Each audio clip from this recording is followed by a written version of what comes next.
Untuk buka pintu belakang dia, korang hanya perlu tekan kat sini sahaja. Kereta ni datang dengan side step di belah kiri dia.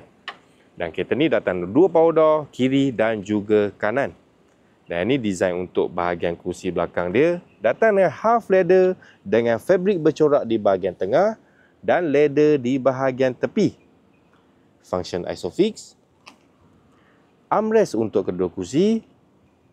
Cup holder dengan charging port. Belakang kerusi passenger datang dengan food tray, holder, sunshade dengan kontrol aircon untuk belah belakang bagi aircon row kedua dan juga row ketiga. Untuk seat row ketiga datang juga dengan design half leather.